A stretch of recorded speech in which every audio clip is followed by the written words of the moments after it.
Na svetu bi najraje spremenila, da bi se ljudje med sabo bolj razumeli, da ne bi bilo toliko sporov, da bi bilo tako, da bi se bolj razumeli. Da bi bil mir po celem svetu in da ljudje ne bi rabili po ulicah sedeti in spraševati za denar. Zato, ker jaz mislim, da si vsak, če se vsak potrudi, da si vsak lahko doseže karkoli.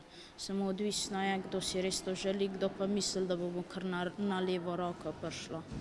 No, ena stvar, ki bi jo za ziher spremenil, ki bi jo zelo rad spremenil, je zdaj tale svetovna kriza. To bi ziher spremenil, ker mi gre zelo na živce, ker so skozi sporočila, pa vse se samo plače znižujejo, stvari višajo, brez veze. Če bi imela možnost, da bi nekaj spremenila v 9. razredu pri puncah, bi to, da fantje ne bi bili toliko tični. Včasih, ja. Jaz bi spremenil to, da ne bi drog prodajali, ker s tem veliko družin prizadene revščina.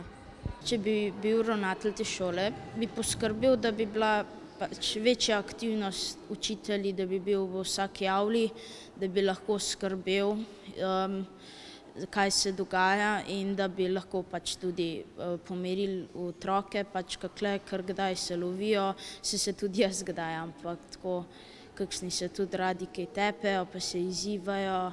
Če bi jaz imela neizmerno moč, bi ukinila, da na svetu ne bi bilo lakote, pa da vojn ne bi bilo. Spremenil bi, da tisti, ki imajo probleme, ne bi več imeli problemov. Kakšne probleme pa misliš, da imajo ljudje? Da nimajo hrane, umirajo zaradi lakote, ne hodijo v šolo in ne vejo nič. Mislim, da bi se ljudje lahko tudi do živali obnašali lepše, saj tudi oni potrebujejo spoštovanje in ljubezen.